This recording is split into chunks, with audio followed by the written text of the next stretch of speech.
whatever I wanted to. That included 2 full-size meals this night. I mean, I'd actually often eaten 2 full-size meals, like the time I went through the drive-through, except I was too embarrassed to order 2 full-size meals at the same time. So I went through the second drive-through just a kilometer away. Oh, yeah, and there's the time that I ate the second full-size meal in the kitchen because I was too embarrassed to put it on my plate in front of everybody else. Oh, and the time that I took the cake out of the garbage because I wanted a third piece or a fourth piece or a fifth.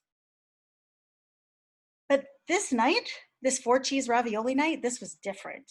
This was way back November 2009, and this might be the last time I could ever do this. And it was the first time I didn't feel embarrassed about ordering. It was the very first time I felt free to have whatever I wanted. Because forever, for my whole life, I was always embarrassed about what I was eating and how much I was eating and what people were looking at. Like I would look for their looks of what I thought was judgment. And for the first time, I felt so free. So, like I said, this was a special night. I called it my last supper because at 320 pounds, I hated myself. I hated my weight. I hated my life. And I thought this gastric bypass surgery in 4 days was going to be my last hope. And so, hey, I was getting in everything I could before that day because I thought being small would be free. I thought being normal, a normal size would be free. And let me tell you, losing 150 pounds, that's pretty exciting. That's a lot of fun. I didn't have to shop at the fat lady stores anymore. I could fit all the places I couldn't fit before, like restaurant chairs. And so here's the thing though, what I learned, what so surprised me is that I didn't feel free. I still felt so embarrassed about all the food I ate, all the food I didn't eat, all the food I wanted to eat. And I was confused because I thought this was the answer. I thought being small was everything. But if I look back to that time 11 years ago, the nugget was there. I was free in that moment. I didn't care what the waiter thought. I didn't care what the people in lineup thought. I was free. It didn't matter what I weighed. It didn't matter what I ate. Freedom is there, always. Wow. Thank you, Kristen. Oh my goodness, that was amazing. Who loved that? Who is inspired? Freedom. Love it. So great. That's what I'm talking about, right? Oh my goodness, Kristen, you are such an overcomer. I just love you. And this story is phenomenal. Thank you so much, Kristen. You are amazing. Oh, so good. All right. Well, I want to go on to our next speaker, who is all the way from Germany. If you can believe this, Germany, guys. I cannot believe it. So Nina, I don't even know how I met Nina, but all of a sudden she's a part of our Brave Parent Institute, and she is a part of our Brave Speakers, and she has such an amazing story. Now, talk about commitment, friends. Nina right now is joining us from Germany at 2 a.m. in the morning. But you know, she didn't want to wake up her children, and so her talk is right here, and I'm going to play it for you. For far too many years, I was this person who was living 2 different lives. The perfect one on the outside and the broken one on the inside. Because what nearly nobody knew is that I was fighting panic attacks almost every day. And in the beginning, I didn't have an explanation as to why this was happening to me. So I felt completely overwhelmed and confused. I had lost all control. I suddenly couldn't trust my body or my feelings anymore. I felt alone. I felt ashamed. And most of all, I just hated it that people kept on asking me, why are you having panic attacks? Like you, the one who seems to have everything one could wish for. And I didn't know. And that question, to me, it implied that someone like me wasn't allowed to have panic attacks. that I was a failure because I wasn't able to work things out. So I instantly started to hide my struggles. I wanted to protect myself. I wanted to protect my children, which in reality, of course, I didn't. I made things worse. And I became what I call the master of self-control. At one point, I was so self-controlled that I was able to have a panic attack while talking to another person, and that person wouldn't be able to see it. Until one day, I just broke down completely. I couldn't do it anymore, and I was forced to look for help. And still at that point, I thought, I'm going to work really hard on getting rid of those panic attacks. But you know what? If working hard would have been the solution, I would have been free easily. Instead, what I had to learn, and what I'm still learning, is to let go of control, to give up control, and to surrender. And in my personal experience, this meant to surrender to God. And I had to acknowledge that failing at stuff or losing control is not a sign of weakness. It's actually just a sign of being human.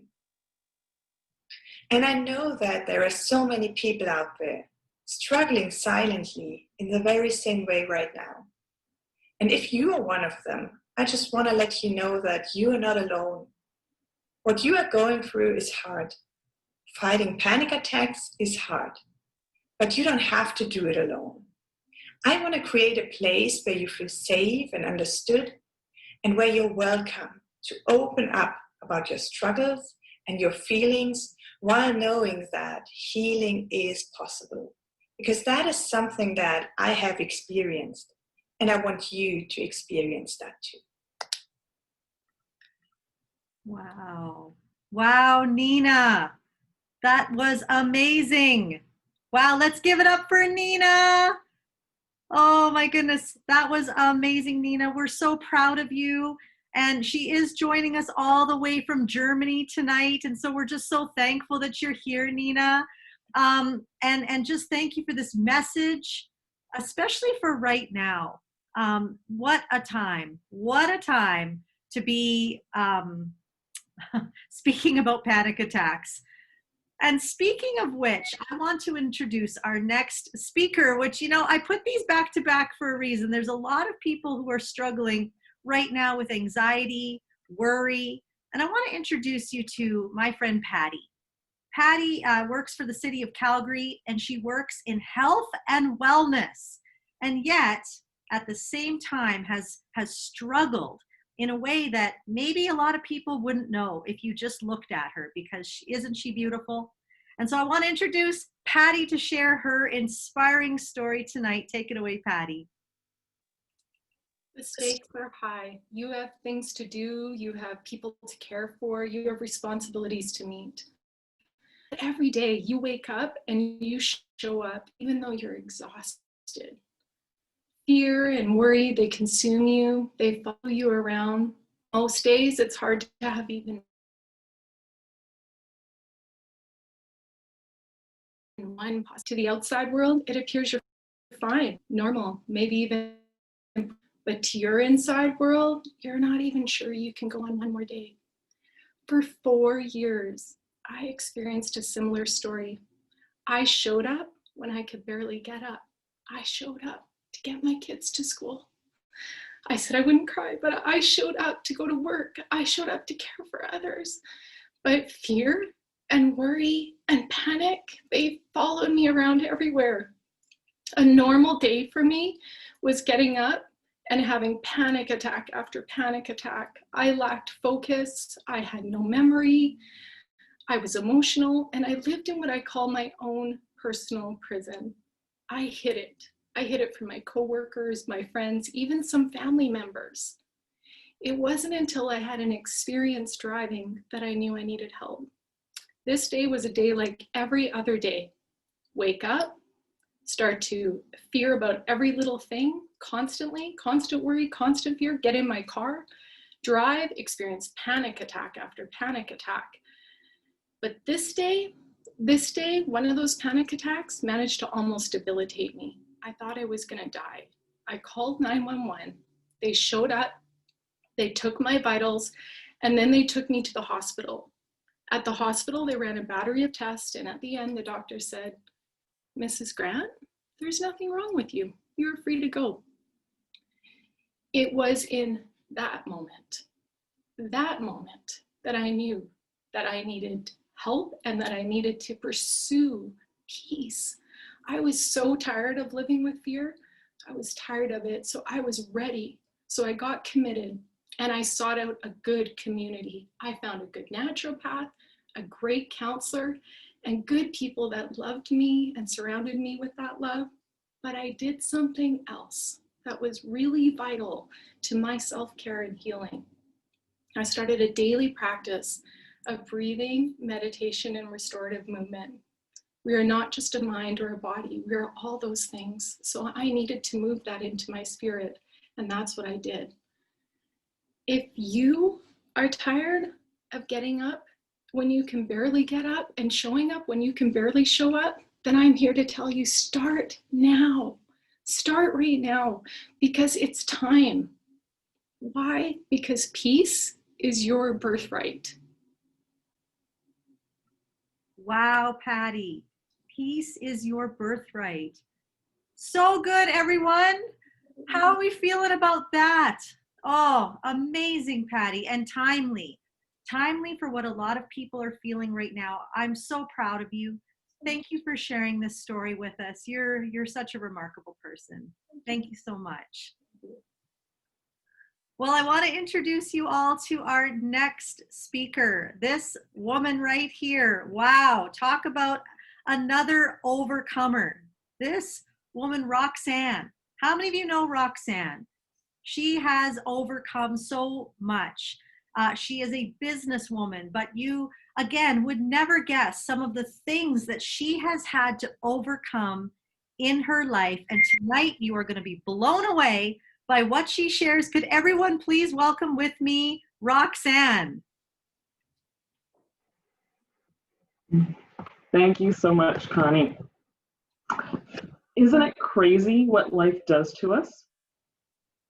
It was years after graduation when my mom told me that it was because she spoke to our MLA that I got into optometry school. Really? As a strong and independent woman, I believed her. I let her put another crack in my core. I can handle it all. Our home, our business, and the boards I served. I got this. And I had ego to spare. To the outside world, it looked like I had it all. But when I wiped the fog from the mirror, all I saw was a little girl, cracked. I had a nanny playing with my children, a new business partner who wouldn't talk to me, and a board filled with members who betrayed me. Home wasn't happy, work wasn't happy, I wasn't happy. Something had to give, so we sold the business, and I still wasn't happy. I had let fear lead me down a dark forest path to a place of regret and resentment, and it gnawed away at me, bit by bit, until I became sick. Stage 4, weeks to live sick. Why do all these things keep happening to me? When we seek answers as victims, we fail to honor hope. So when the priest stood by my hospital bed and asked if I wanted to receive the sacrament of the sick, last rites, I knew I had to find enough courage to seek a way out of that dark forest. That was 2.5 years ago. 2.5 years of the gift of life happening for me. What if we can change our perspective, change our beliefs? What if we can wrap our heads, our old ways of thinking about the events in our lives as happening for us and not just to us? It's taken me most of those 2.5 years to shift my perspective, to learn to forgive myself, to change what I believe to be true, those stories that little girl believed to be true. When we shift from life happening to us to life happening for us, we can start to heal. And when we start to heal, we can start to dream again. Thank you. Wow. Amazing, Roxanne. You never gave up. You never give up. And one thing I've noticed about Roxanne is she still never gives up. Amazing and so beautiful. Thank you for sharing with us tonight, Roxanne. That was absolutely remarkable. You are just an outstanding person. So proud of you. Well, everyone, I want to introduce you to our next speaker. I would say that this woman right here, Callie, you know, she was just such a joy through our whole process. What I love about Callie is that she is just so honest about the things that she has struggled with, the things that she continues to overcome. And tonight, we've had so many victories over these last 8 weeks with her. She has pushed uphill, and the story she is about to share with you tonight is going to blow you out of the water. Welcome, Callie. Whew, do I have time to scream? Okay. Hello, everyone. Welcome. By the time I turned 12, I knew there was something very wrong with my brain. Shutting the lights off in the tack shop after riding my horse, why did I need to keep checking? I was scared and alone. Welcome to the world of OCD. What a humiliating mental illness. Add to this parents who are not emotionally available and being bullied at school because I was overweight. My brain was a very noisy place. I went back and forth between anxious and panicky and numb and flatlined with a supersized presence of shame. Shame and emotional dysregulation weighed me down, telling me I was unworthy of love. So of course I didn't really want to be seen, which meant I was drawn to people who weren't really able to show up for me. Relationships brought me trauma. For the longest time, I thought that if anyone mistreated me, it was because of me. And I beat myself up for it, eating my emotions and escaping with alcohol and drugs. But knowledge is power, and I loved reading. In the sciences of the mind and brain, I found ways to help myself. By the time I was 18, I had done so much exposure therapy with myself that my compulsions were almost non-existent. Now, OCD is a wax and wane sort of illness, so I've had plenty of new compulsions to deal with, most recently after the birth of my son, Farley.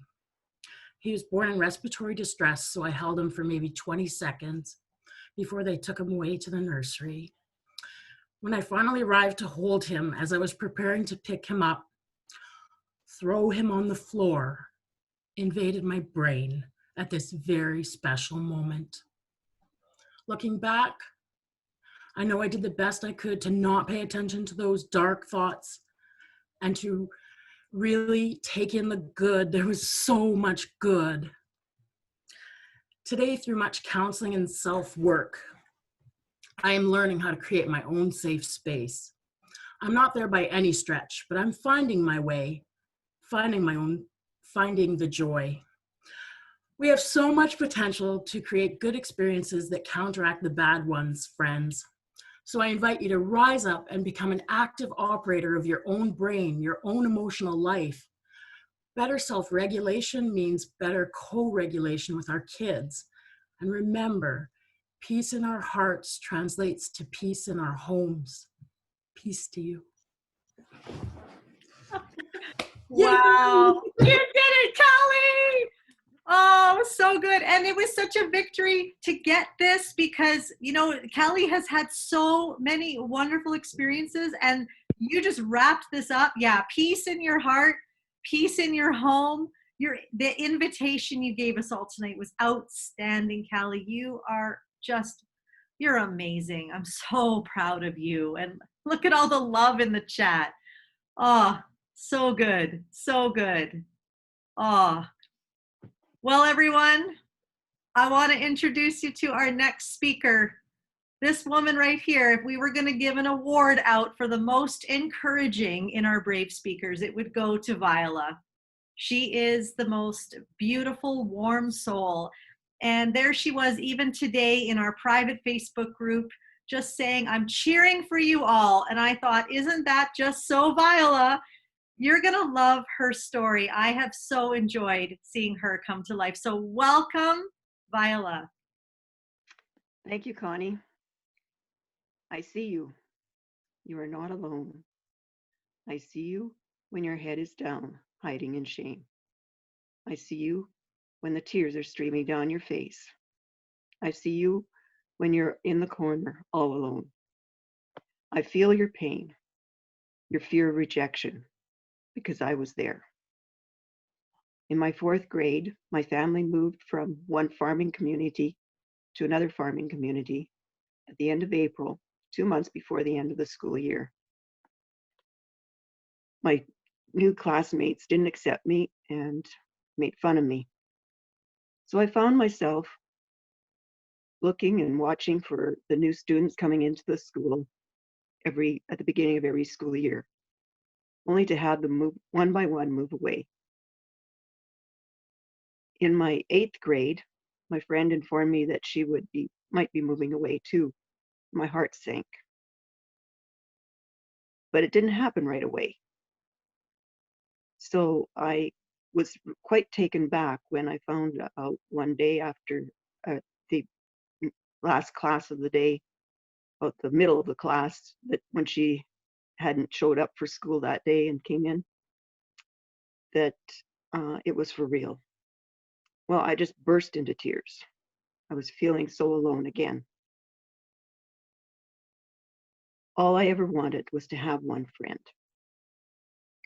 We all want to know that we are wanted, accepted, loved, cherished, that we belong. It's a basic human need. I want to cheer you on, encourage you, support you, help you to find your purpose and meaning, help you to know how valued and special and precious that you are and and that you belong. Please allow me to come alongside and be your friend, to hold you close, to wipe away your tears, to help you know that this too shall pass. You're not alone anymore. I see you. Oh, anyone else feeling that? Viola, when you share, you can just tell that you really mean these words and that you're just such a genuine, beautiful, sweet soul. We're so thankful that you've been a part of this. And I think that this is just the beginning of you sharing your beautiful message with people who really need this. And look at the chat box. It is just blowing up. I see you.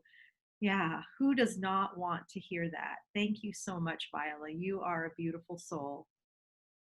Thank you. Oh, wow. This is incredible, everyone. It's hard to even move on sometimes after so quickly, but I want to introduce you to Elizabeth Bennett. Elizabeth Bennett is our next speaker. She is an award-winning principal. She's also one of our coaches for the Brave Parent Institute, and she has an amazing story that right now she's writing in a book, but tonight she's going to be sharing it with you in 3 short minutes, taking an entire book and putting it into 3 short minutes. So Elizabeth, are you there? And are you ready? I am, Connie. Whoops, I am, Connie. Thank you. Life is 10% what happens to you and 90% how you respond to it. So picture this. You've hit the snooze button 2 or 3 times. You bolt to the bathroom for a quick shower. Getting dressed, you're feeling uptight and anxious that you're going to be late again. You get in your car and you don't have enough gas to get to the corner, let alone getting to work. So you stop to take care of your car, you grab coffee and a treat. Hopping back in your car, you crank up your favorite tunes. You're blowing off the anxiety and you're able to manage your emotions as you head to work to face the day. You park your car, you take a breath or two to compose yourself, and you settle into your day. A few things happen that you might mumble about or you might just let them go, but you sure are glad when your day ends Happily driving home, you're probably ready for that beverage of choice. Now, let's add a 6, 10, or 15-year-old into the mix. They don't have the skills that you have to get the day started. So let's imagine for a moment that inside of them is a simmering pot. You've probably heard that analogy before, starting with having been abruptly woken from a sound sleep, probably just started a few years ago, perhaps because of their quiet obsession with social media and games. They're trying to get up, you're yelling at them, because again, we all know that getting up before noon is quite a challenge for most youth. Then they hear, "You're not wearing that, are you?" And then you're nagging them about eating breakfast. You know it's the most important breakfast meal of the day. While stuffing food into their faces, they might manage to have you sign their agenda or their field trip form and do whatever it takes to get them out of the door and onto the bus. How's that relationship going with you and your child at home? Now let's look at the scenario possibly bubbling up at school. On the bus, stupid things happen. That simmering pot is getting close to the bubbling stage. Then they're asked about homework, or the classroom has been rearranged, or some other tiny thing that you can't even imagine can be the very thing that sets them off. Kids this age don't have the skills and strategies necessary to be able to manage to keep a lid on what's going on in their life. Then they think their teacher doesn't care, because all the teacher is worried about is getting the work done, getting the agenda signed, or just getting them to sit down to start their day. It sounds like the teacher is yelling at them and they've just been yelled at home, so they're not much interested in engaging in anything that that teacher has to say or wants them to do. That's part of the challenge. There's the explosion. Here's a place that you might consider reflecting on. How could that situation have been handled differently? Perhaps you could all meet at the end of the day as a family and say that it didn't go as well as we had hoped, admitting that yelling doesn't help. So how could we make it different tomorrow? Mom and Dad say, "Look, I'm really sorry that we slept in. It made the start of the day frantic." The parents ask, "What suggestions do you have for making it work? How can we all help to contribute to making the mornings better? Can you see that this might be different than yelling?" The engagement piece of courageous conversations begins with each person having a voice, everyone listening to each other, understanding each person's perspective, and how everyone's contribution can help in moving forward in a more positive way together. So good, Elizabeth.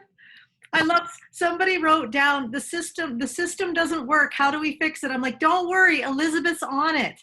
She's got her book coming out, and she is out to change the game for schools and parents. I mean, she's been in this game 35 years as an educator. Elizabeth, you're amazing. And I just love your approach. And I love what you do with our brave parents. And thank you for your talk tonight. It was so, so good. Thanks, Connie. Oh, well, the next speaker, I'm so proud of this woman because maybe she wouldn't tell you, but she's not feeling 100% tonight. And here she is, showing up to tell her story. What I love about Audrey is that she doesn't let many things push her down. And so tonight, you are going to hear something that has been stirring in her heart for a long time. And so I want to welcome Audrey. Thanks, Connie. Yeah, this has been a while. So close your eyes for a minute. Imagine one of those high stress situations. Your heart's pumping, maybe you're hyperventilating and your palms are sweaty. I'm holding a $50 phone bill and I can't open it. A lousy $50, and I'm having anxiety and panic attacks opening the mail. It was the straw that broke the camel's back. 180 degrees from a time in my childhood where there was 5 cars in the driveway for 2 adults. A childhood with a thriving family business where things were grand. Christmas gift openings lasted forever. Years of plenty. Instead, it flashed me back to the dark days that followed and all of the loss. Financial disaster, divorce, and lives that scattered completely to the wind. From riches to rags in a few short years. In fact, they cut off the gas in our house before the foreclosure. I moved half a dozen times in a few short years. Before all was said and done, I was homeless. Not at sleeping in a car or a shelter homeless, but without a home. Living in the basement on a charity of a friend. A mattress on a basement floor with all of my belongings in a few boxes.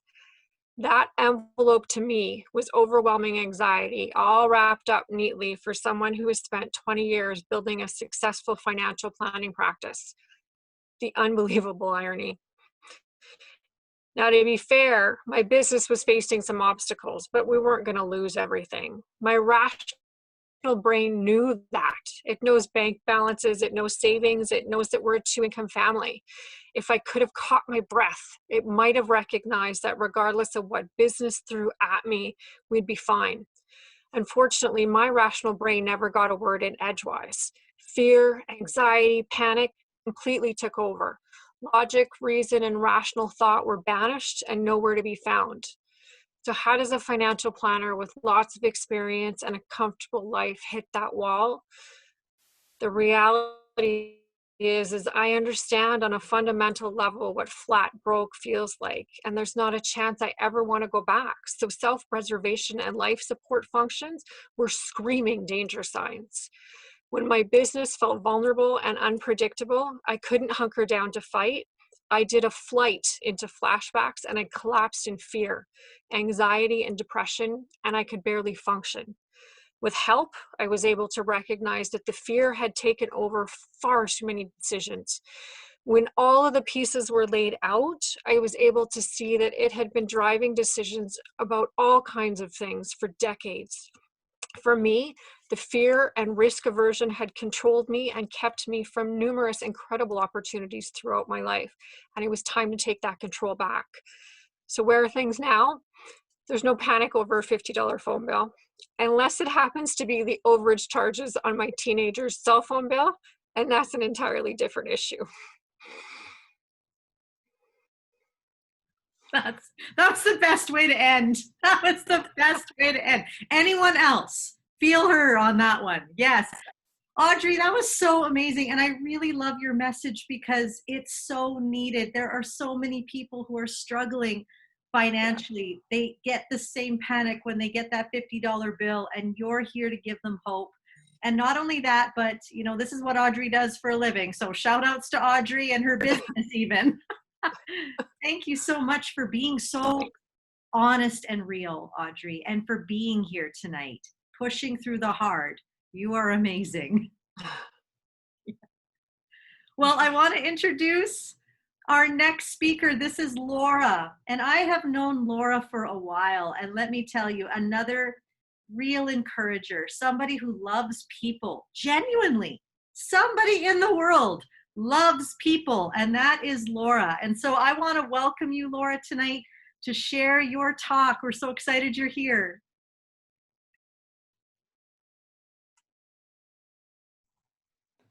Hello, can you hear me? Okay. Growing up in poverty and in a home with an abusive dad caused me to feel fear and anxiety every day. I cried myself to sleep every night praying that something would change. My dad abused my mother and siblings, but never abused me. This caused my brothers to be envious of me. They told me often how much they hated me and wished I was never born. I felt like I was invisible to my dad. I had often felt it would have been better if I had been abused, because then at least he would have seen me. At school, I was bullied and I had no friends. And my peers told me what they thought of me. Words like, you're ugly, obese, stupid, you'll never amount to anything, and we hate you. I was invisible to most, and to the ones who noticed me, I was their prey, the one they mercilessly tried to destroy. I felt alone. Hiding in my closet became a place of safety for me. I hid for two reasons. I felt like if I hid, then I could somehow escape what was happening around me. But in my hiding, I also hoped that someone would notice I was gone and would come looking for me. No one ever came to find me, and so this confirmed to me that I was invisible and no one cared. I heard these messages long enough that I believed that they must be true. Once I accepted these messages about myself, no one could convince me otherwise. And in my time of deepest depression, my mother did try to dispel these thoughts, but nothing she would say would change how I felt. Those words had become my truth. I truly hated and despised myself. My early life was nothing more than empty hopelessness, believing that nothing would change. And that hopelessness brought me to the point of believing that there was no purpose for me in this life. And just like those words I had heard so often, I was convinced it would be better if I were not alive. Those thoughts consumed me and turned into attempts to end it all. It was the only way I thought I could end all the pain. That was until one day when I was 14 years old. I had an encounter with God that changed my life forever. It's one of those life-altering moments that there's no turning back from, where everything you once knew or believed about yourself is completely turned on its head. It was like a rebirth experience that brought me to a place of no longer loathing myself. Instead, I was able to see myself for who I truly am. That day is one that will never leave me. It was my defining moment. It was really the start of my life as I know it. That day I learned 3 things. I'm never alone. I'm not defined by others, and my life has purpose. I call out to all of you who feel hopeless, you who have no sense of identity or purpose, or those who believe that it would be better if you would leave this life as you know it. I'm here to tell you that you are more important than you know. You are not alone, even when you feel like you're invisible. You are not defined by what others say you are, and your life has purpose. This world would not be the same without you. Thank you. Wow. Laura. Okay. Wow. Oh, that was so phenomenal. Thank you for being so real with your life and vulnerable, and also just that encounter that you had, that we have purpose, that there's this opportunity to find that. I would hope that anyone listening tonight that needed to hear that in this moment, that would just sink right here. Thank you, Laura. Thank you for showing up to this. This is such a message that needs to be out there. I'm so proud of you. Thank you. Oh, well, I want to introduce you to our next speaker, who is a dear friend of mine for over 25 years. And I've known Amanda, and our dads were friends, and she's very special to me. In fact, she was in my very first musical back when she was 10. And I love Amanda. Amanda, like when you look at Amanda, she's a beautiful woman. And not only is she beautiful on the outside, she has a beautiful heart. Tonight, you're going to discover a little bit of what you wouldn't expect just by looking at her. Welcome, Amanda. I'm so glad you're here. Thank you, Connie. Have you ever felt like you were in the shadows of shame, insecurity, and rejection? The experience of hurtful words from people, being put down from your own internal critic, or others' disbelief and judgment causing you to be mistreated. I've spent many years in these same shadows. I have endured years of bullying and verbal abuse because of my weight. I was told I was not good enough, I did not deserve to live or breathe, constantly being rejected for who I was. I began to believe these words: you're not worthy, you're nothing, no one will ever love you. I truly felt worthless in my pit. Can you relate to this deep, dark pit? One afternoon, I found myself broken and alone. I had isolated myself because of my insecurities and feeling ashamed of who I was. Thoughts of suicide overtook my mind, and I thought taking my life was the only way to escape my pain. But in that moment, I made a choice to step into something terrifying and very unknown, unfamiliar. My pain of yesterday and today was no longer going to have a hold on me and hold me back from tomorrow's dreams and the life that I had ahead of me still to live. I made a choice to say yes to life, self-love and care, and acceptance of who I was, not who others said I was. Was it a magical moment when all my pain was washed away? No. In fact, it was so hard. It was a daily choice that I would have to make for years to come. But I wasn't going to give up on myself. I took baby steps, one daily choice at a time, to believe that I was worthy of love. And not only believe it, but actually put action behind it and do things to love and care for myself. I want you to know that I see you. I want to call you out of the shadows of rejection, shame, lies, feelings of worthlessness and not loving and caring for yourself, because you are so worthy to live a healthy and happy life. You deserve it. When you understand the true value of something, you love and respect it. It's time for you to see yourself. What an incredible moment when the light is turned on, shadows disappear, and you begin to shine. It's time for you to see truth and shine, beautiful one. Time to shine, beautiful one. Wow, Amanda. Yeah. Wow. Who's touched by Amanda's story? Isn't that amazing? You never know what someone is struggling with just by when you have a first glance. And that was amazing, Amanda. I'm so proud of you. And, you know, for Amanda to do this, that was a big deal. That was a really big deal. So, wow. So good. So good. Well, I want to introduce you to Liz. And can we just give a moment for this picture? Hello, who is this hot woman? Like, look at this picture. Liz is amazing. She has just shown up. She has shown up to some really hard things and facing hard things and speaking about hard things that most people try to hide. Elizabeth, I cannot wait, or Liz, sorry, my goodness, Elizabeth. What's wrong with me? Liz, I'm just so excited for you to share tonight. And I think this is your time to let this message out. So welcome. Thank you. 10 days before Everest, I left my husband. I was on my way home from a training hike. It wasn't planned or thought about. That day, I just couldn't go home. Have you ever really disappointed a lot of people? That day, I upset a lot, and I mean a lot of people. I stopped at the Banff Springs Hotel on my way home, and I sequestered myself for 3 days. I disappointed my husband. We were leaving in 10 days to trek to base camp before he made his ascent up Everest. He said he wouldn't climb Everest if I stayed. I said, "You're climbing. Besides, it'll be a better story." And of course, he made it. I disappointed my friends. I can't be friends with you if you're not married. Divorce is contagious. And I disappointed my parents. They cut me out of the family for a while and completely cut me out of the family after my second divorce, after a violent domestic incident, saying, "You need to take your beatings like a good wife, and good girls don't get divorced." All of these people had expectations of my role in the marriage, which was to stand by and support my husband regardless of the circumstances. But what were his requirements to me?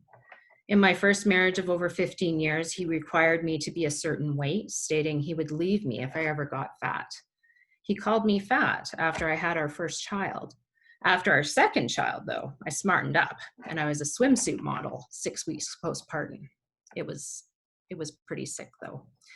I was called dumb, useless, and often belittled in front of friends and family.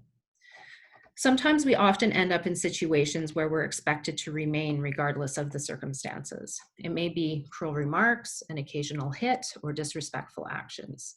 Society pushes us to think it'll make us strong, or to stay, in some cases, to stay for the kids. In the last few years of my marriage, I was slowly dying. I couldn't get out of bed some days, and I only confided in my doctor. And he wrote me a prescription and said, "Take these. People will like you better." But my life on the outside was a fairy tale. So I left for the kids, so they would learn how to treat people. In my 3-month second marriage, I almost died in a violent domestic incident. I wanted to go back so badly, though. So I left for my kids. I was in an abusive marriage and no one knew. I was suffering behind closed doors, like so many do silently. In leaving, I learned to lean into the discomfort because every reward in freedom requires a step of courage, to raise our voices to a roar, to be a force not to be reckoned with. Raising our voices to a roar. Liz, wow. And you know, I even just saw people say, this is me. And this is why we need you, Liz. This is why we need this message of yours. And it's sometimes really vulnerable to be the one that steps out, but thank you Thank you for stepping out and being brave with this, because I believe tonight you changed someone's life. You gave them a new opportunity, that offer of a new opportunity. And could I please say that if any of you are in a domestic violence situation, please don't stay. Please don't ever submit yourself to abuse or your children to that. I would hope that Liz's story can give you hope to move beyond that. So thank you, Liz. You're amazing. Well, I cannot wait for you to hear our next speaker, who has had so many amazing breakthroughs in our time. So excited to introduce you to, not Nancy Payne. Nancy and I met at, believe it or not, a business gathering. She works for Fresh Start Mediation as well as Liz. And Nancy is just authentic about life. And she has just so much to give. And she has narrowed down all of her passions into 3 minutes. And what a hard job that is. But she has done so remarkably with that. Nancy, I cannot wait for you to share your story. Welcome. Thank you, Connie, for the warm welcome. Confused, overwhelmed, misunderstood. Do you want off the crazy train? I was shy, quiet, and sensitive. The total opposite of what I needed to navigate my neighborhood as a kid. I didn't fit into the norm. People didn't know me, and they didn't want to know me. I was an opportunity for them to exert power in their lives because they didn't have any more than I did. For a long time, I felt I was put on this earth for sport, for others. I learned to fear and distrust people and myself, becoming a victim, feeling ground down and stepped on by life, putting up walls and living a very lonely existence. As a double whammy, and I love my family dearly, I come from a tribe of people pleasers. Don't rock the boat people, don't upset people. I didn't learn how to communicate emotions, have boundaries, or stand up for myself.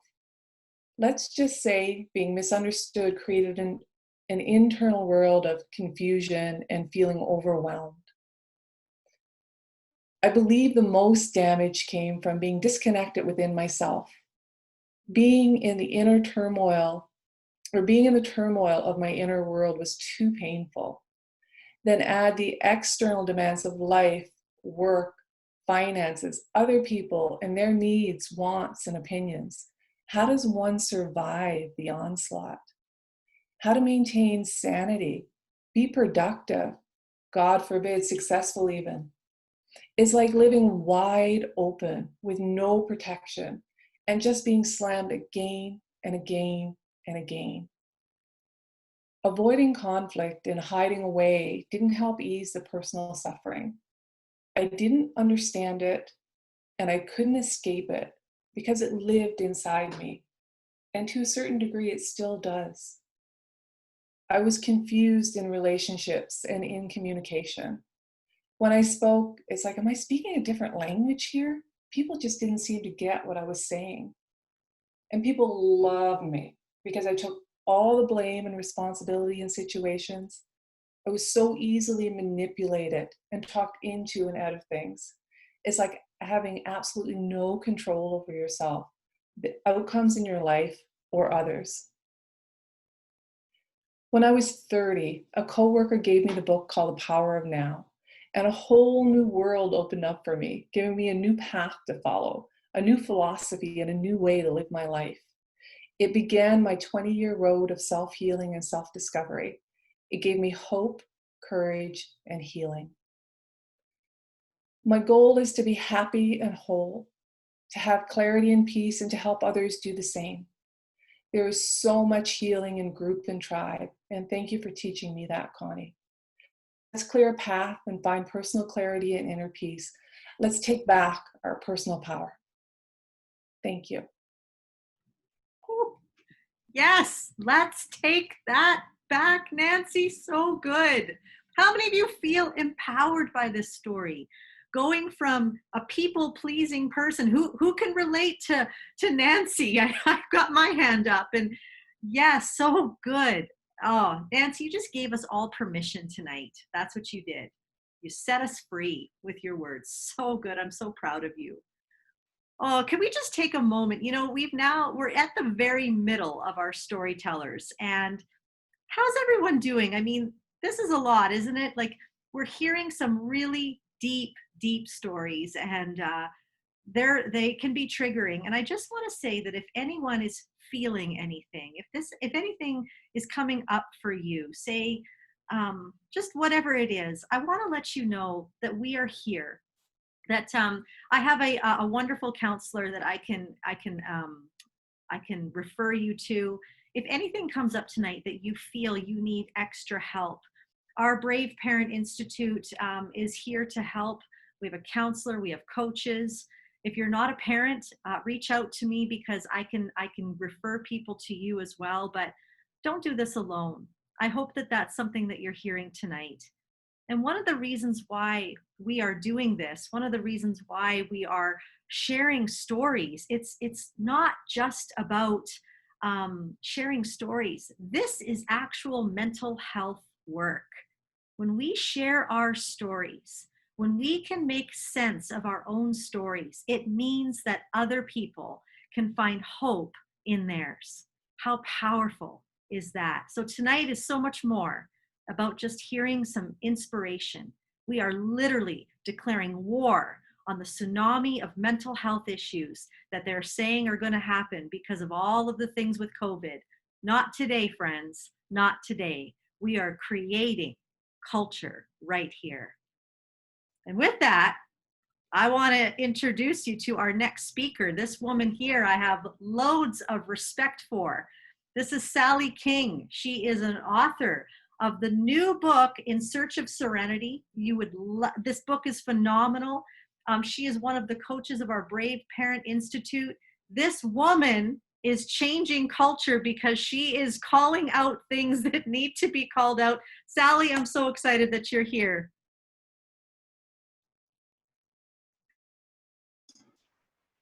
Okay, am I on? I was the kid that everybody hated. I was the brat, the kid always misbehaving, the kid no one wanted around. I told myself I was okay with it, but really it was more like a self-fulfilling prophecy. I had no clue where I fit in. The truth was I actually didn't. Everyone told my parents that I was so spoiled that what I needed was a good spanking. And trust me, I got them. I don't know how many wooden spoons my mother broke over my butt. I was convinced that everyone hated me. Translation, I hated me. I was unlovable and odd. I didn't think the same, feel the same, look the same, act the same, nothing. And I had no ability to regulate my emotions. I look back now and I realize that I had FASD and sensory processing disorder, and no one got it. Now let's keep in mind this was 50 years ago, so they just thought they could discipline it out of me, beat it out of me, if you will. And it didn't work. And to this day, if you back me into a corner, I will come out swinging. Hurt them first, hate them first, because I hate me so much. This is the life of an adult adoptee. If you don't come out swinging, you become a massive people pleaser. I was always making sure I was the best friend and the most supportive, the most giving, the most fun, the most everything. I mean, come on. Your own mother walked away. The one person who should love you more than anything walked away. I was always trying to prove that I deserved to have a place in the world. A pointless dichotomy when you feel so hard and yet you hate yourself so much and you've been convinced that you're unlovable. So how do you navigate the world with that load on your shoulders and on your heart? You go through the motions, you grow up and you shove it all down, you pretend that it's fine, but it's really not. Then one day for me, a little girl with big brown eyes and a smile that could light up a room came into my life and changed it all. She was me. She is me. Same situations, same insecurities, fostered and adopted like me, with the same desire to be loved for who she was and not what she does. And it all became clear. It all made sense. I didn't want her to grow up and feel like I did. So I started a new mission. It was to validate her value and her worth. And I worked tirelessly to make sure she knows that she fits. She was loved by her first mother, and she is loved by me, her second mother. Through this, I came full circle, and I saw my worth, and I saw my value, and I finally realized, and I believed that I was lovable. And you know how I knew? I saw it every time I walked into the room. Those big brown eyes would light up and she would come screaming, "Mommy." She taught me my value and that I am lovable just by the privilege of being her second mother, just by being me, just by loving her. I want all adoptees to know that they have value and they have worth and that they are lovable, not for what they do or say, just by being. I want you to know that biology is just blood, but belonging is spirit. Belonging is felt to your core just by your mere existence on this earth, and nobody gets to determine different. We belong. We, the adult children from the island of the misfit toys. We are perfect just the way we are. We are the island. We need look no further. Thank you. So good, Sally. I don't know, Sally, the chat was lighting up with just loving your energy. Your energy is so amazing. And it's because the passion that you heard from Sally tonight is real. This is how she feels when it comes to these things. And I'll tell you what, just have a coffee with her, have a Zoom coffee with her, and you will be ignited. So good, Sally. I'm so proud of you. And I really love what you said about people who hate are often people who feel it right here first. That was very powerful. So thank you, Sally. Thank you. Thank you. Well, speaking of firecrackers, I want to introduce you to another one. This is Jennifer. And Jennifer and I, we've done some events together. And man, can I just first of all say that Jennifer is a really fun woman, but she is also an igniter. She has just recently had to pivot through COVID, anybody else? And she has started her own new business, Fierce Mom. And you know what? She lives that. She lives out this Fierce Mom message. Jennifer, welcome. Take it away. Oh, that's so kind. Thank you, Connie. All right, let's get into this. Have you ever felt like you were alone? So alone that you didn't know who is on your side and who's just there to catch you in your vulnerability so they can use it against you later? My story is one in which the fabled quote, "Sticks and stones may break my bones, but words can never hurt me," is a lie. Those words hurt like hell. And when they're spoken over a young girl over and over for years, I can tell you that a temporary sting from a stick or a stone would have been much preferred. I genuinely thought I was awesome until I was told that I wasn't. I was told that I'm a loser. My braces and glasses weren't okay, even though most of the other kids had them too. My jeans weren't the right brand, rendering them unacceptable. My postal code was the wrong one, even though the right one was literally a few blocks away. I was told that despite my high grades, the measurement of my success was based on the 2 questions that I got wrong versus the 98 that I got right. I blamed myself. I blamed my parents for not living up to their standards. I blamed them for not seeing that I was just a girl that wanted to be accepted. Those years shaped me into thinking that no matter what I did, it would never be enough. It would never matter, even if I did get the right brand of jeans. I had been labeled, and I learned to accept that that is who I was. We all seek ways to improve ourselves. The thing is, though, that even the most well-intentioned and most highly motivated people will not succeed if they don't truly believe they deserve to. Before being able to figure out a solution or a way to get through our challenges, we have to believe that we're worthy of this change. And I didn't always feel worthy of being accepted, loved, or successful. How do we set ourselves up for success if we're told that we're not smart, that we're losers, and that no one will like us no matter what, or no matter what we do or how hard we try? How do we set goals for ourselves now, years after the bullying and hurtful experiences that we know in our heads don't define us, but still they put huge barricades up as we jump over the already challenging hurdles of life, even without those doubt-invoking feelings?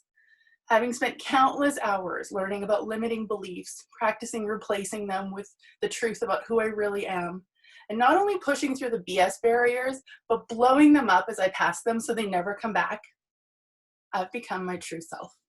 I've understood that those hurtful comments came from somewhere else. I've forgiven the bullies in my life for my own release of those words. I've found freedom in my own heart to move forward and love myself in a way that I don't have to apologize for. Living my true authentic self has taught me to set real, attainable, huge goals. This allows me to live within my own value system and not someone else's. I've released myself from the shackles of other people's opinions, and I've never been happier or on a higher vibration. I want to share this with the world. I want everyone to know that you can have it all and you can live the life of your dreams once you let go of all the negativity that's held you back. Once you do that, you aren't tied down to the world, to what the world expects of you, but you're lifted up by your own expectations of yourself. Come on! What is happening right now? Did you feel that? Did you feel that? I love what you said, Jennifer. I love that you said, I know who I am and you can have this. You know, you are an igniter. You are an igniter. And I just love how that comes out in your speech and just your story of what you've had to put aside. A lot of people think, you know, being successful, oh, it's easy for Jennifer, but your story at the beginning tells us, no, it's possible to push through the hard. I am so proud of you, Jennifer. That ignited my heart. Let's keep doing this. Keep going. So good. Well, I'm so excited about our next speaker as well. I'm a big, big fan of Tracy. Tracy is reaching a group of people that are so often forgotten. She is just right there with people who are struggling and introverted and not feeling like they have a place. And she has a personal story of why she cares about this. I love Tracy's work. Everyone, please put your hands together and welcome Tracy. We're so happy you're here.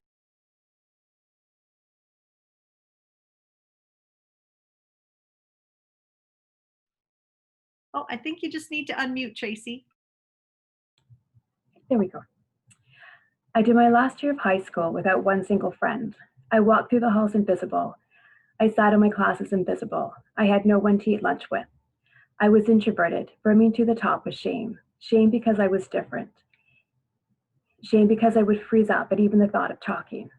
I didn't like one single thing about myself, so when my friends ousted me from the group, I went completely silent.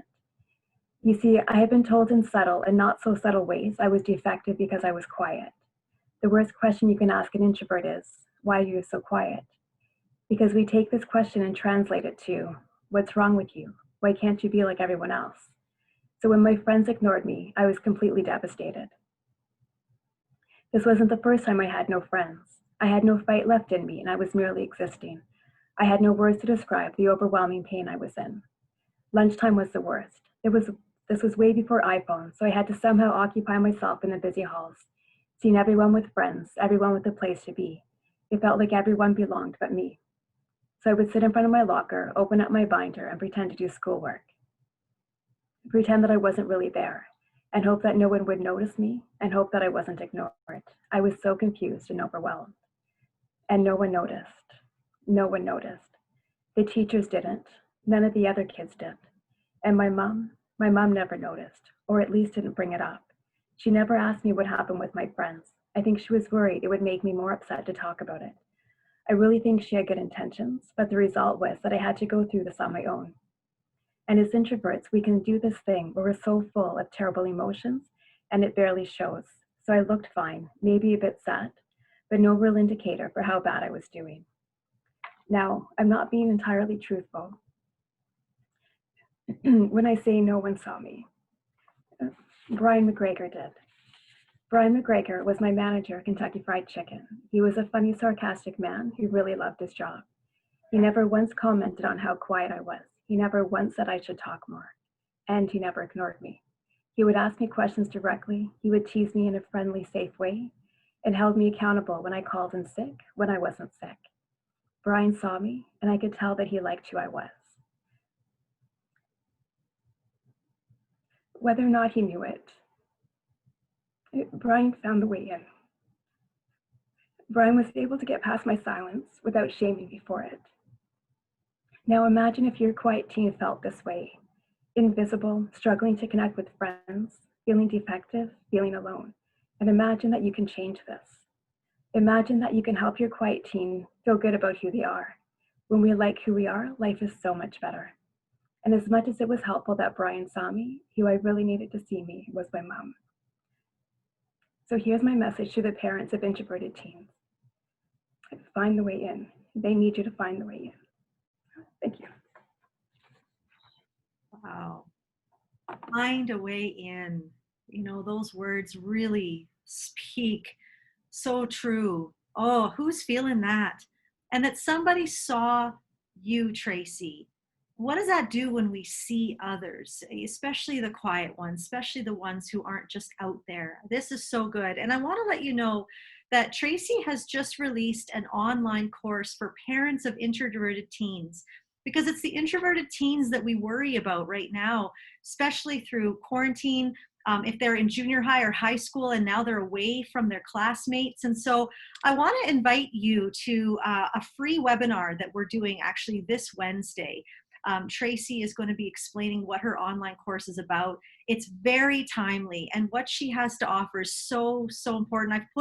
I've put the Eventbrite link. It's free in the chat if you have an introverted teen. Tracy, thank you so much for the work that you do. It is so needed.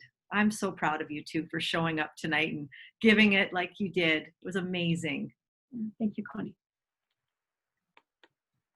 Well, tonight we also have Emily. Emily has had quite the year, and her story is going to explain it all. But you know, all I have to say with Emily is that she has had an incredible transformation, and I can't wait for you to hear her story. We're also proud to have her a part of our Brave Parent Institute. Welcome, Emily. Thank you so much. So I'm Emily, and I'm a recovering overachiever and perfectionist. The key word is recovering. I have a habit of taking on everything that I can, and I felt most accomplished when I was busy and juggling a million things. 5 years ago, when I was working crazy hours and volunteering a ton, I was feeling great about the success, about giving back and all the recognition I was getting. But during this time, one day, my husband gave me a much needed reality check. He said that I wasn't showing up for our family. And when I heard this, I was crushed, because here I thought I was doing it all as a career woman and mom. And I felt confused, scared, and left wondering, how does anyone with a family do this whole work-life balance thing? But with my family on the line, I decided to slow way down at work and shift my focus.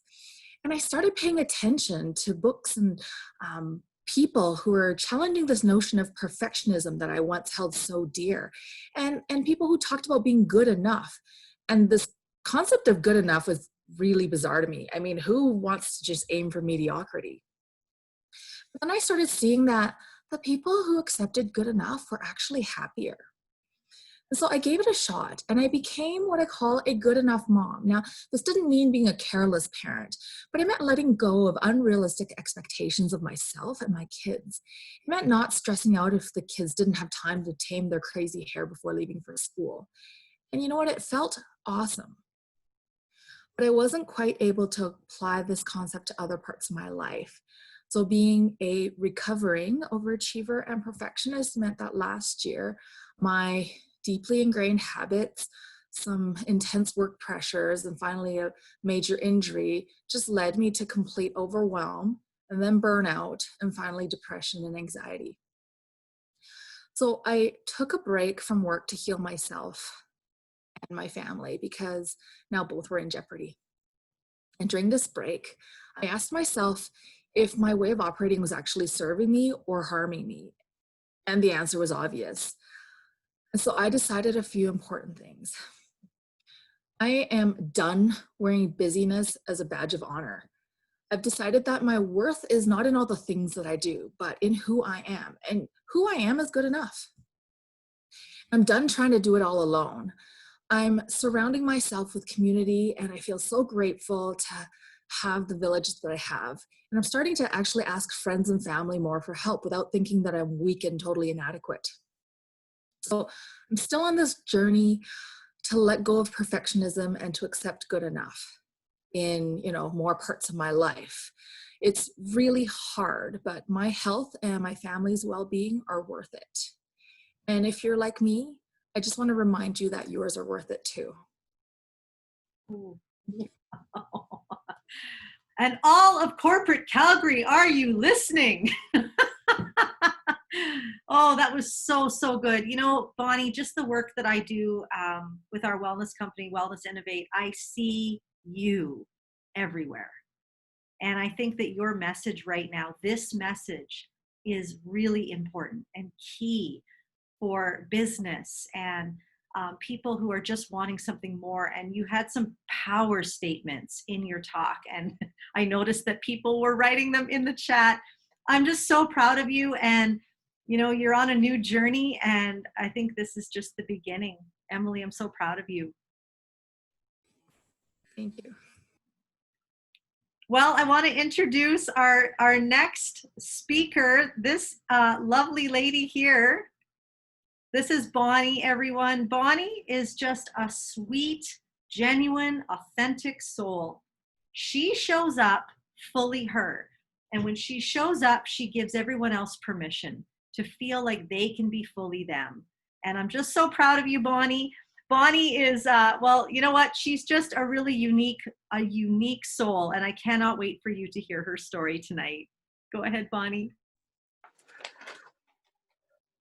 Okay, can you hear me okay? All right. Growing up, I had a few spiritual experiences that I couldn't explain at the time. It wasn't until I got older that I knew that I was seeing things that other people did not seem to be able to pick up at the time. In order to cope, I had to shut down this weird part of myself. I thought this would make things better, but it actually made things worse for me. I went into a dark place in my life and in depression. And it's because I was shutting down a part of who I was and who I am. Recently, I have come to realize that we are all spiritual beings. And maybe just like me, in order to cope, you've had to silence this part of yourself down. No one wants to be weird. We want to be wonderful. I feel that trees do a good way of being a good example of what I'm trying to explain. When you look at a tree, you just see it standing upright. But when you dig deeper and you push through, you will find this extraordinary foundational root system that allows this tree to live above normal and to defy gravity. Just like when I see you, I see the physical you. And when you see me, you see the physical me. We don't see with our eyes all the experiences that make us up. It takes pressing in and digging deeper and sensing that then we find that person's foundational root system within. I believe that at times, yes, we need to cope and never to be silenced. And I feel that these trees are teaching us that we can be extraordinary. Within my foundational root system, I know that it's allowed me to live above normal and to defy gravity because it's full of, I pour it in with God. He's the one who makes me and allows me to see past and push through and dig deeper. He anchors me and he gives me understanding as to what it is I'm seeing and helps me navigate through it. What are you pouring into your foundational root system that's allowing you to live above normal, defy gravity, and be extraordinary? Wow, Bonnie, I loved that. You know, Bonnie didn't tell me what the tree, she said, Connie, I have a new talk. I'm like, oh, well, and that was phenomenal. And I really loved what you said there about seeing other people, reminding ourselves it takes us to be that spiritual person, to see the root system of somebody else, to see past the outer exterior, and to call out the depths of gold inside of them. That does not come by a natural. That comes from the spiritual. And I love what you said there. And I just think that you're amazing, weird and wonderful. Aren't we all just weirdly wonderful? Oh, Bonnie, I'm so proud of you. That was beautiful.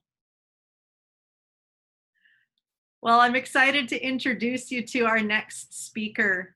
Oh my goodness, I've just been so blessed by him. And last weekend, I actually had Corey share at our Calling the Fathers conference for the Brave Parent Institute. We did a dad's conference, and Corey shared his powerful story with men. And you know what? This guy is brave because, first of all, he's the only man among all of these women. But I think he's used to it. He's got 3 daughters, but he's got the most brave story that I think men need to hear. And we need to hear more men share their story. So thank you so much for being here, Corey. Take it away. Wow, congratulations everybody so far. You just have amazing stories and they're very empowering. You know, I ask myself a question every day, and the question I ask myself is do I stay in bed today or do I get up and be productive? And I struggle with that question, I really do. But when I ask myself that question, I get up, I put both feet on the ground, and I push forward. So I remember it was early on when I got diagnosed with bipolar, and I was on 11 different kinds of medication. 11.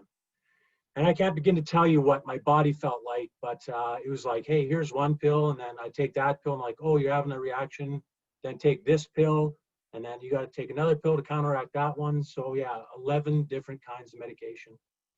And at that time, I remember my mom. See, my mom would rub my hands every evening so I could hold a knife and a fork to eat my supper. Because at that time, you know, I just didn't have the energy in my body to even try to begin to have a full-time job. So my parents knew the owner of a turbo gas station. It was just up the street from me. My dad knew the owner really well. His name was Reg. It's crazy that I remember that guy's name. I've never met him since. But Dad said, let's go up and talk to Reg. So up the street we went, and we began to tell Reg my story. And that was the first time that I actually reached out and asked for help. So we kind of told Reg, you know, hey, here's what's going on in Corey's life. And you know, Reg, he just can't get up in the morning to work a full day, and let alone he probably can't even start at noon. So do you think you have anything to offer him? And Reg's like, absolutely. He says he can work 4 to 8. So there I was. I worked 4 to 8 every evening at the turbo gas station. And then I'd come home, and that's when Mom would rub my hands. You know, I live by a mantra, and it's on my personal phone, it's on my work phone, and it's pretty close to my heart. And it's the only way out is through, because you're going to have tough days. And you know what? You're not going to feel like doing the things you're going to have to do, but you got to push through, because when you push through, you're going to get out onto the other side and you'll win. And I want to leave you with this. It's okay not to be okay. Be well. Wow. So good. The only way out is through. What an incredible mantra. Kimberly likes it too. So good, Corey. And how many of you would agree that men today, men need to hear this message? We need our men to be able to share stories of how they're doing to inspire one another. Isn't that amazing? And Corey, you're leading the way. You're leading the charge. And he was a real hit last weekend too at our Calling the Fathers conference. It was phenomenal. Thank you so much, Corey, for sharing. So proud of you too. Thank you. Well, our next speaker is doing incredible work. How many of you appreciate all of the first responders out there doing their very best to keep us safe? Well, Kimberly, she works with first responders. She is an incredible counselor, someone who works directly with our first responders, and she has quite the story of why. Kimberly, I can't wait for you to share tonight. Welcome. Thank you. Have you ever felt like a fraud? Like when your inside doesn't match how you present to the world?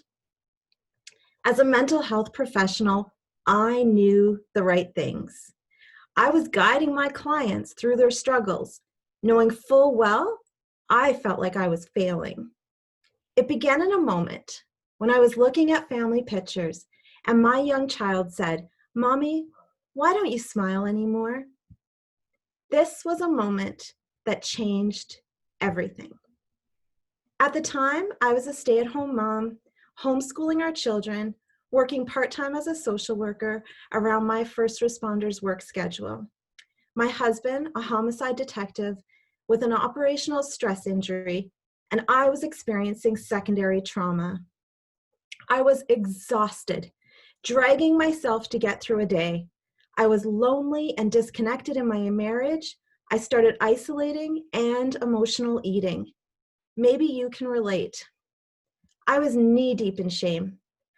I had over 20 years of training on child development, mental health, addictions, trauma, family systems, attachment theory, and I knew all about the negative impact of toxic stress on children.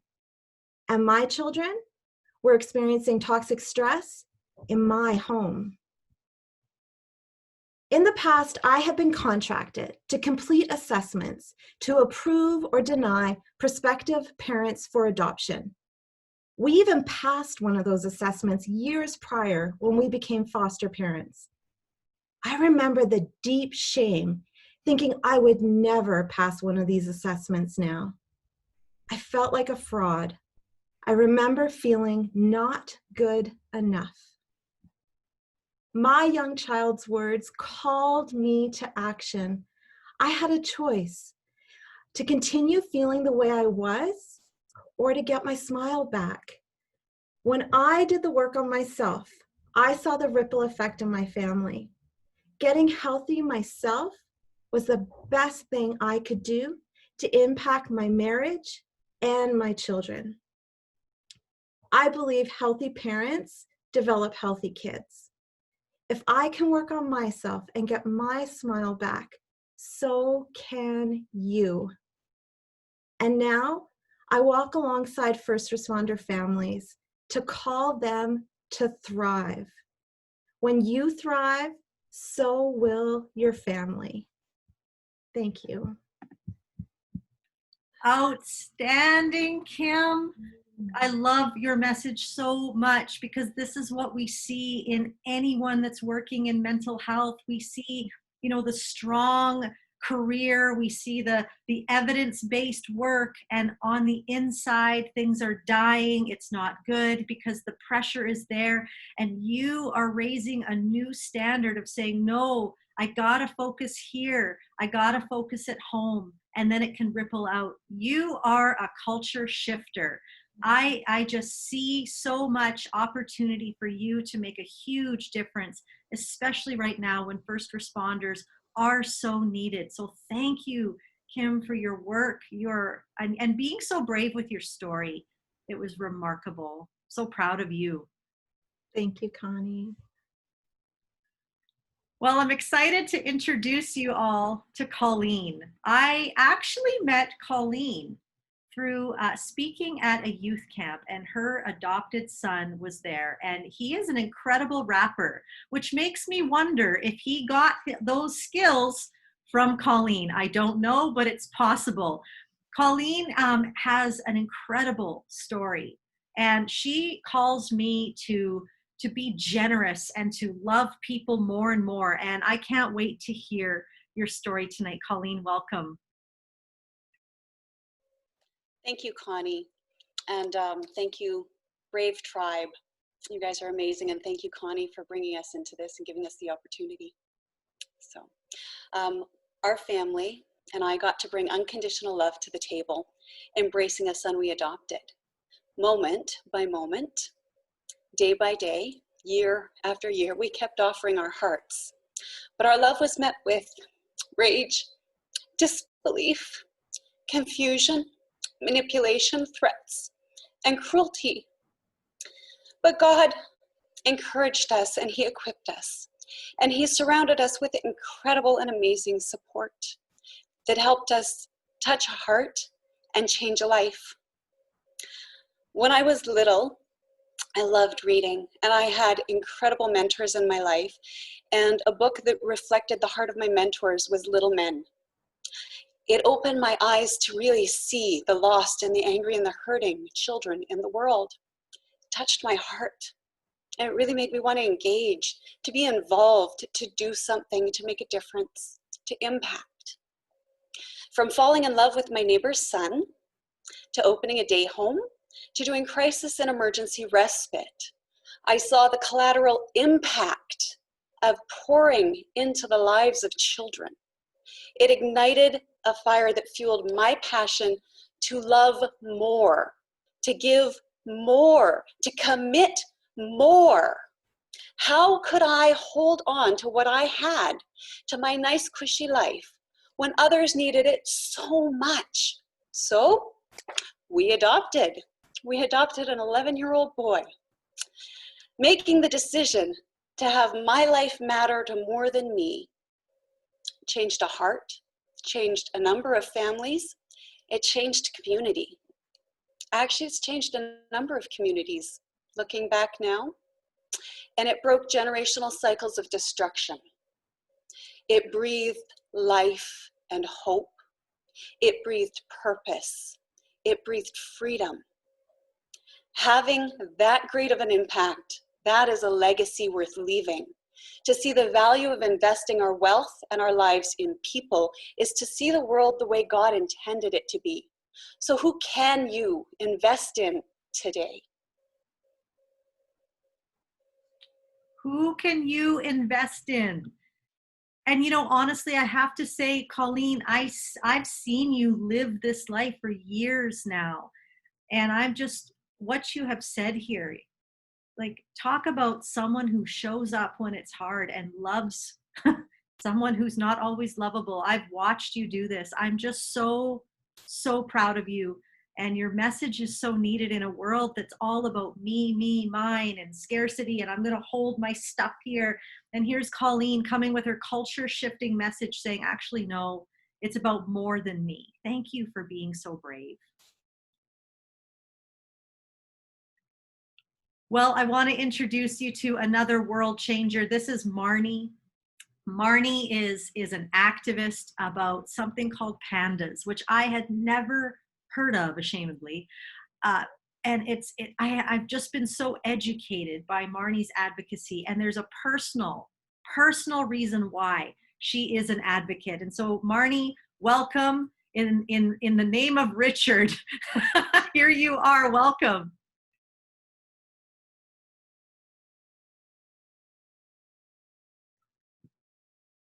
Are you there, Marnie? Oh, not there. You know what? Let's, you never really know what's going to happen on these things. Okay, well, you know, we'll come back to Marnie, but let's go to Shar.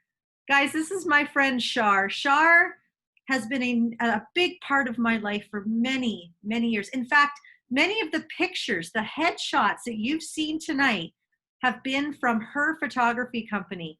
Shar has been storytelling through picture and video for years now. In fact, she is the photographer that I have used for every single one of my theater shows, for every single picture I do on Instagram and on all of my social media. Shar is an incredible storyteller through photography and video. And tonight she's going to share with you about her voice. Shar, I am so excited that you're on a speaking platform with me. I have been waiting for this for years. Welcome.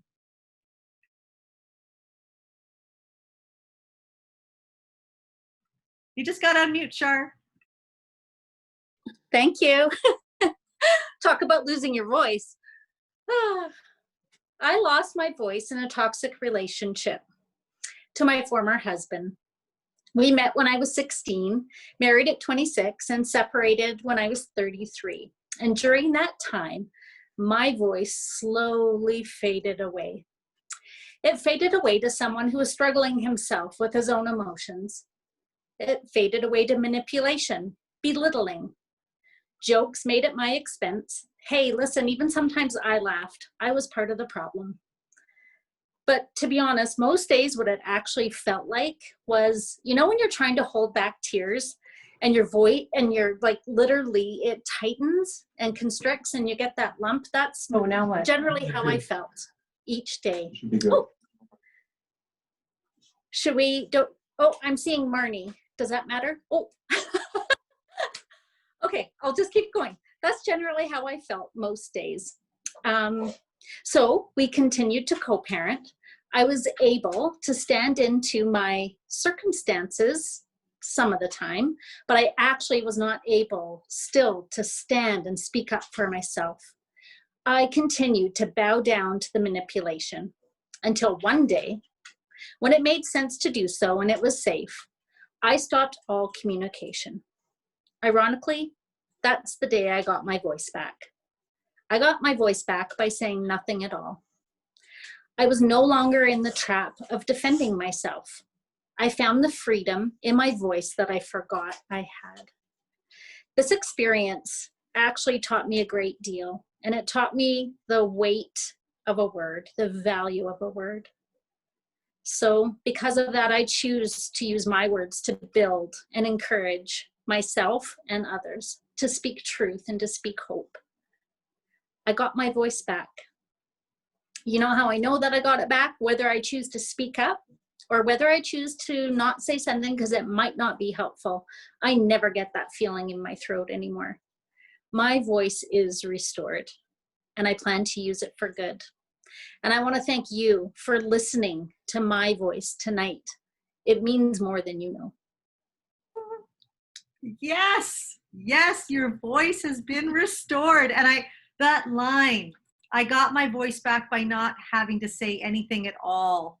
In a world where we're all about, I'm going to speak my truth, no matter who it hurts, no matter what it does, no matter what damage it does. Here comes Shar. That is called counterculture, friends. I don't need to use my voice unless I feel like I need to. That is wisdom. And that's what Shar encompasses, is wisdom. Thank you, Shar. Tonight, wow. Tonight is first of many. I'm so excited. And I'm excited because Shar is actually one of our Brave Influencer Masterclass instructors when it comes to storytelling through photography. So I'm so thrilled, Shar. Proud of you. Way to go. Well, I'm glad we got Marnie here. This is so good. I introduced you, Marnie, but just to recap, Marnie is advocating for something that is so important. I didn't even know about it until I met Marnie. I cannot wait for you to hear her story. Welcome. Thanks, Connie. Can you hear me? Awesome. Sunday, June 16th, 2013 is forever etched in my memory. This was the day our son disappeared. His brain and body were misfiring, causing a sudden and bizarre onset of symptoms such as rage and OCD. Over the next 2 months, and with each new relapse, the list of symptoms would grow longer, including tics, anxiety, dysgraphia, mutism, catatonia, suicidal ideation, urinary urgency, night terrors, and more. PANDAS is the abbreviation for Pediatric Autoimmune Neuropsychiatric Disorder Associated with Strep. That's quite a mouthful. PANDAS occurs when the immune system mistakenly attacks the healthy child's brain after a strep infection. Our son's brain was hijacked and we were feeling lost. The worst part is that our son would go almost 3.5 years without a diagnosis and treatment, but this was not for a lack of trying. After seeing countless specialists that were either uninformed, misinformed, or non-believing, we were at a breaking point. At our appointments, I would gently remind the practitioner that we were here to get help for PANDAS, but each time I brought it up, I was brushed off and made to feel like I was chasing a fake disease. Our last hope was seeing 2 top pediatric specialists in Calgary, but even they were unable to provide the help our son so desperately needed. There's still a lack of acknowledgement from the medical community that mental health can stem from biological causes, resulting in more doors closing than opening. These parents become the outcasts, feeling misunderstood, exhausted, and invalidated, even from friends and family. 3 years of dead-end appointments was too much. Our local options had run dry, and we were losing hope and feared we would never get our son back. So after countless hours researching top panda specialists in the US, we found a renowned neurologist and took a giant leap of faith. My husband and I quickly published a GoFundMe page to fund the costly treatments and travel, and were soon overwhelmed by the generous outpouring of others. Finally, a new door of promise was opening. There was a lot of anticipation leading up to our son's appointment, as we had high hopes, knowing the specialist was well-versed in pandas. I remember the feeling of peace that overcame me as we stepped into the neurologist's office for our son's initial consult. I saw other children and teens struggling, but somehow this felt comforting, knowing we were in the right place. At the appointment, our son's condition was acknowledged, was diagnosed, and treatment started immediately. We were not alone anymore. As we left the office and walked towards the pharmacy, I noticed my chest pains disappear, and I no longer felt like the crazy parent advocating for a fake disease. When I reflect back on a meeting my husband and I had with one of the first pandas parents we met, I will never forget this mother's wise words. I became my child's case manager. You are the only one who knows your child best. When a doctor closes the door on helping your child, trust your gut instinct and be true to your inner voice. This is not your fault. No shame. Cry, scream if you need to. I've done it. Let another parent who has already traveled this painful journey guide you to find help. Despite any fear, and there's lots of it, never, never give up. Your child deserves to flourish. Believe in your heart that your faith and perseverance will lead you to an open door filled with promise and hope. Thank you. So good, Marnie. Marnie, you advocate. I feel when you speak, you know, you're advocating for pandas, but I also feel just that tug to any parent whose child is struggling through whatever, to keep advocating, to keep going. And so much of what you explained about what these parents feel while they're going through it, I feel like there's so much in common, no matter what it is. And thank you for doing what you do for pandas. And a national movement is on its way. And I just am so proud of everything that you're doing. You are just, you're a way maker for people. So proud of you, Marnie. Thanks so much, Connie. Well, everyone, we are at our final speaker. Can you believe this? This is Michelle. Now, the interesting thing about Michelle is that she is a high school teacher by day, but a business savvy woman by night. She is a remarkable woman. I actually met Michelle, interestingly enough, at a hip hop class. So not only is she a great speaker, teacher, but she's funky at the same time. I can't wait for you to hear her story tonight. Welcome, Michelle. Thank you so much, Connie. And thank you all for just the honor of sharing my story today. So remember March this year, that weird time when we were quarantined and locked down for the first time? Well, guess what? I was getting ready for parent-teacher interviews when I came down with this horrible flu. And I was a trooper, and I went to those interviews. I met parents, and I met kids, and then I went to see the doctor the next day, and she told me I was not allowed to go anywhere for 10 days. Now, I might have been knocked down physically, but really, COVID did knock many of us down physically, emotionally, spiritually. So, when we are down, that is when we need to choose to rise up and step into a greater purpose. And today, I want to share with you a story of when I was knocked down. Michelle, we no longer have room for you in the budget. And just like that, my dream job as a high school drama teacher was over. 6 years, and it didn't matter how hard I had worked, that I had put my job before my family and even my health. I felt robbed, as if the work I did had no value or merit. And on the first day of my new, not so dream teaching job, I experienced an anxiety attack that I had never had before. I couldn't calm down. I sat on the floor of a dirty high school washroom for over 4 hours, crying my eyeballs out. This event triggered a complete burnout where I could not get a handle on my emotions. It was from this burnout, I realized that I needed more in my life, and I couldn't settle for just a job to pay the bills anymore. I wanted to take charge of my destiny, to make something amazing that would give me this incredible fulfillment and purpose in what I chose to do. Okay, now, who here is a dreamer like me? Have you thought about this theory, right? Grow up and get a real job. We've all been taught that, right? I've wrestled with this idea since high school when I chose to do a teaching degree, practically, instead of becoming an actress. And I have so many projects that I have started with enthusiasm, only to leave uncompleted due to obstacles or lack of motivation, knowledge, or help. So how many of you have half-realized dreams scattered on the highway of your life? Do you feel crushed by circumstances beyond your control? Take heart, dear friends. I want to encourage you because out of the loss of my dream job, another dream was birthed. My desire to coach and encourage women in their businesses took flight. If lockdown didn't happen, I wouldn't have spent all this time on Facebook and attended my first speaker summit and then decided to host my own speaker summit for women this summer. Because of a series of seemingly negative events, I now found new hope and new direction. So I want to ask you, if any of you are struggling with a breakdown of your own, do take heart.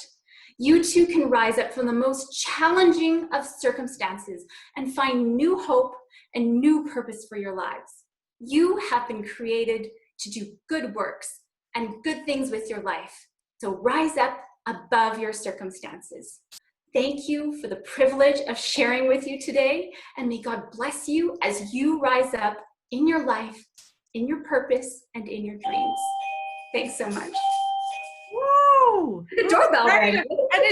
There was even a dinger. Michelle, yes. How many of you feel ready to rise up to your dreams? How many of you have felt something through COVID, right? How many of you have had a complete shift like Michelle did? And yet here she is. And actually, Michelle, the exciting news is that you're helping women as a coach. And then we're partnering up on our Brave Influencers Masterclass. You're a part of that.